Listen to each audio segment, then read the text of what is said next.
Hi, this is Kevon Tyrree, and we are welcoming to the show the lovely and beautiful, of course, the introduce herself, Miss Rita Lim. Welcome to the show, and of course, the man, the myth, the legend in his own right. Of course, her better half, or his better half, depending on what you want to say. The lovely David Siegel. Welcome, guys. Thank you for being a part of the show. Hi, Kevon. How are you? We are doing You great. doing great yourself? Well, you know, I'm trying to be snazzy, baby. I You know love how that it goes. suit. Nice. Right. So, how have you guys been? You guys doing all right? We're good. Thank you. Thanks for having us, and we're excited to be here. Thank you very You're a good much. friend, and we adore you. Well, you know, it's friends always try to support other That's friends right. when they can. So, you know, we've definitely done a lot of stuff together. She definitely helped me in a lot of situations, and she was nice enough to return the favor. So, in town, you've been doing this I've been doing this for like almost 11 years. You've been doing it for like 9, 10 now? I would say 10. Yeah, Okay, 10, so about like the you've been, same time. yeah. So I'm like a year more than you, but Probably, yeah. yeah. So in all the time that you've performed, what was the one thing that you dealt with that, in retrospect, you find is completely hilarious, or like that you like to talk about? That's like the most craziest God, thing. That's hard. That's a hard question to start with. Oh, girl, come on now. I think I tripped on stage once. Did you really? Yeah, I did. I Okay. think it was at Suncoast or something. I tried to come out and just tripped a little bit. Really? You worked that room before. Oh, It's yes. dark. You know how it's dark before you come out. I had a long dress.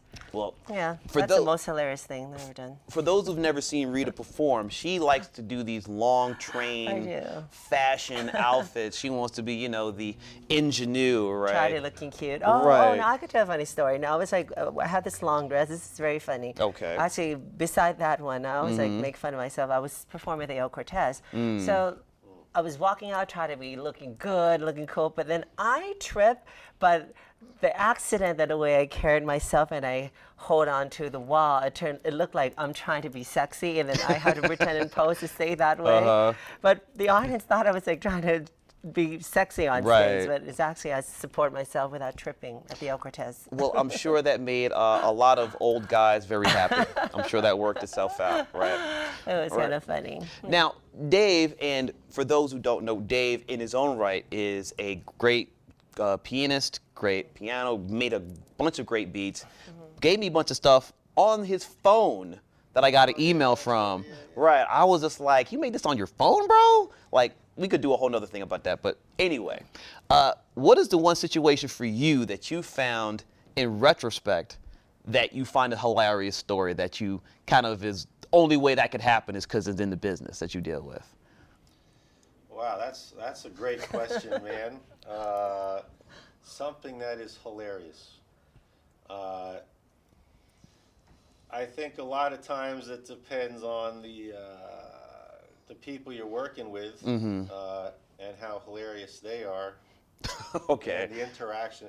Yeah, right off the top of my dome, I don't have a particular story, but I will say I am the kind of guy, I live for whatever new comedy is going to come my way, whether it's Yeah. on a gig. There's been gigs we've done together where we've had immense comedy. Yes, With some of the- and I was the straight man for that comedy, just to be clear. And he was just like, bop, bop, tss. Like, okay, fair enough. What has been the situation for the both of you working together? Because I know you guys have done multiple projects together. You know, I know you guys will have a show coming up. You've done the Sade show that I was lovely enough to be a part of. were a part of. You know, I know you guys have your show every Sunday at the Tuscany that you guys do. That's right. Right. So, which is at what, 7:30? 7 o'clock to 10:30. 7 to 10:30 Sunday. every Sunday at the Tuscany here in Las Tuscany. Vegas. That's right. So, out of all those times you worked together, what was the one thing that you guys kind of laughed about in retrospect? You know what I mean, over a situation.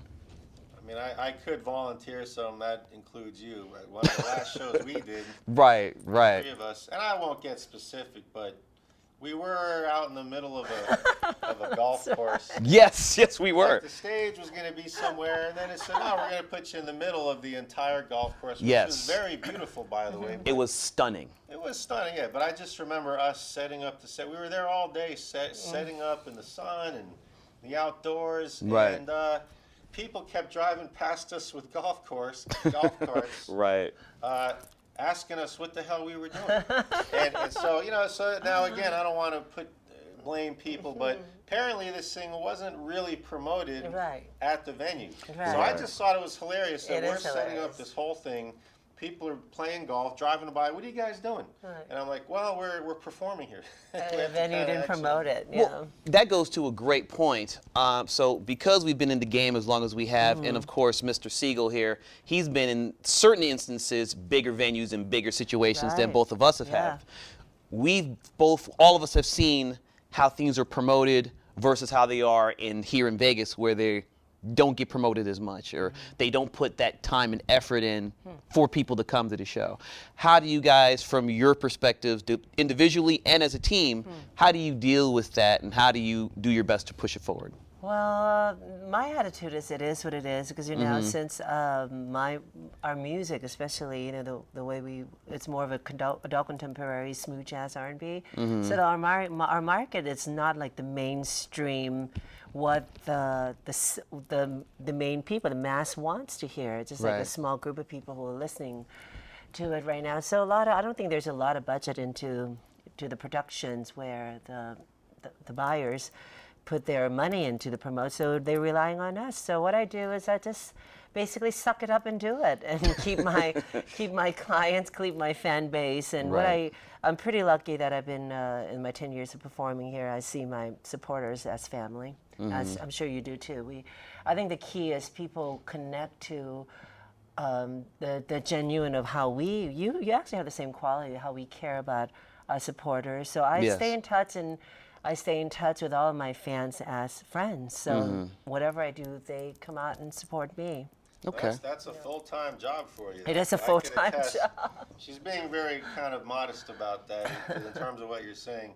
She's always promoting and getting back to everybody, and they got issues with getting tickets. Or I remember seeing that evening, right? I remember Yeah. seeing that afternoon, which was interesting to kind of just see, because Well, the performance, as you know, is more Right. of a relaxing time. The real Yes. time is when you stay in touch with your supporters. So that's a full time. yes, everything leading up to the gig is full time, and then we could finally relax. We could just let Yeah. go and perform, That's right. and kind of be ourselves in that way. Because then you have to worry about building, setting it up, and then of course the tear down. Thanking, kissing. I like to call shaking hands and kissing babies. You do that a lot. She's shaking hands, kissing babies, and hopefully having not too much queer people taking pictures on her hips, talking about, ooh, and she's like, yes, hurry up, get out of here, get off me.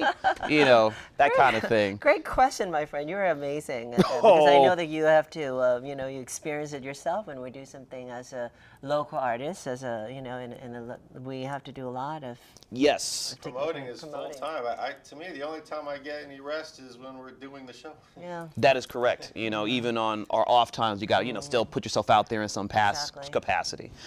So the music that we were going to present for what you made, when did you craft the music that you made for this, and what was the inspiration behind For it? the show you're talking about? No, for your original music. Oh, for the original music. Actually, I had an album. This is how I was discovered, in Vegas through that album. And about 11 years ago, I released an album, but about 10 years ago, that was Take Notice. I had an album, which is about 8 songs, a cover of a lot of great standards and some 70s that was remade by my friend Joey Singer, who is a musical director for Debbie Reno. So there's a lot of arrangement to it. But the album has 2 original songs. Okay. The 2 original songs was actually not composed by me, but it's one of my dear friend. His name is Dave Williams, and he was inspired by the message in there's 2 songs I'm going to be doing on this show. The 2 of them, one of them is called Cry Anymore, and the other one's called By My Side. Cry Anymore is a song that was written actually specifically for me about how around that time I quit singing for many years to had family end of a divorce before I met Dave. So during that time I wasn't happy, about 12 years ago. So the song is about I want to come back and perform just to sing and shine again. So that song is about that. That's an inspiration behind it. Right. The song By My Side is about if you're going through a tough time and you're thinking about your loved one and just to be strong. And that's what my friend basically wrote again, that both him and I, we were working in an industry where there's a lot of challenge. We were in the nightclub industry in town and stuff. And it wasn't easy. So that was the inspiration behind the 2 songs. So the interesting thing about that is, because I know obviously after that, you know, you got with the old Sly Fox over here. Yeah. See, that kind of song was the pre-dedication to Dave, that's in a matter of speaking. I'm waiting for him to write me a new song because Dave Dave wrote many songs for a big artists like Celine Dion Yes. and like T.I. and Enrique Iglesias and many, you know, just to name a few. So I was like hoping, I'm like basically kiss my way to the top. Oh, so that's what we're calling it now. Oh, how very PG of you. Okay. She's just like, I'm going to just call being it, cute, I said, buddy. I'm going to kiss my way to the top. Are you okay? Well, I just want to give it a sense Ooh, of au humor. contraire. Okay, good. No, I fell in love with his in musicianship. Of course. I think I told you the story, but I can brief and Rufus before you talk. We, you know, besides he's being a world-class producer and musicians and so forth, you know, when he first moved to Vegas, he's like, he worked with local artists, and we met at the Tuscany, actually. Right. And then the rest is history. We collaborate, and Dave produced me so many headline shows that included the Sade, and we have a tribute to the Carpenters, and now he's working on some of my originals and stuff that we're planning to do and to put on a Smooth Jazz Radio. So thanks to him. Well, that's So great. We have some Carpenter shows coming up. Yeah, we do actually. This actually, I don't know when this. You better. You better, baby. You better put them plugs up in there, man. Come on now. I don't know when this show is going to be aired, but actually, speaking this particular week on March 21st and March 28th, and we're having a tribute to the music of the Carpenters at the Vegas Room, which is one of the hottest spots in Las Vegas right now. And so we're going to be doing that for the Sunday brunches.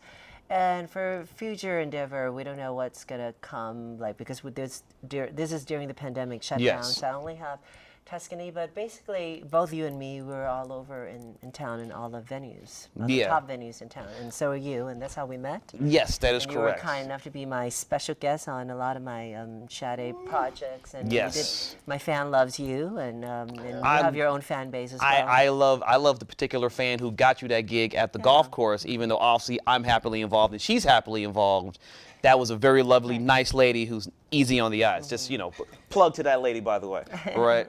Anything could happen. Hey, you know, this guy And here. shout out to our producer, Ace Michael. There you go, right? So, Sweetheart.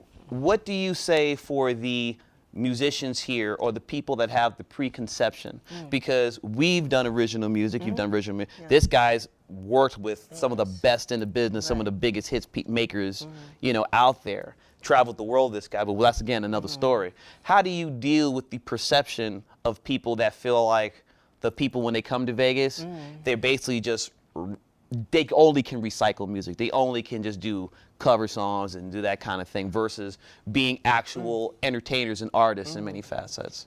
Well, there's nothing wrong with that, but Vegas is basically, as you and I know, the majority of the market is covered music. The original music is not as big in Vegas, but it's there, and I'm glad that Ace, Michael, and you are getting into to that market and trying to promote, you know, artists who have original music. But Vegas have one scene that it's already been happening for a while, which is the Composer Showcase that run by my friend Keith Thompson and That's right. the Smith Center. That's and, correct. That is so that's correct. the only scene that we have, and there's a lot of great artists that write music, including yourself, and I know that you're doing a lot of original music yourself.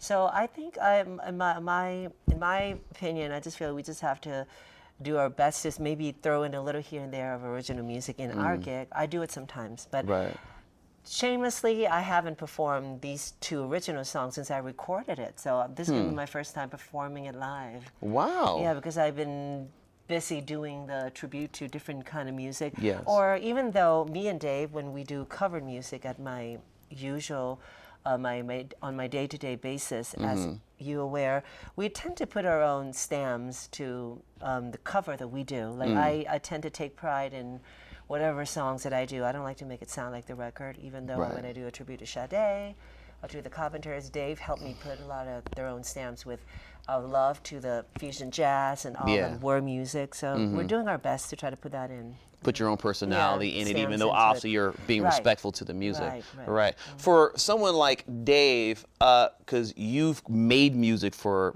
God knows how long. So when you come to this town and they kind of have just a hit-orientated thing versus something organic, even though I grew up here, I'm originally from New York, so that nugget of originality is still there in me. Yeah. So for someone like you that's dealt with a lot of cats, and this guy, his catalog of musicians he knows is top notch. How does it feel for you when you come to town and you make roots here and you kind of see the mindset that you have with a lot of the Vegas kind of mentality, I guess you say?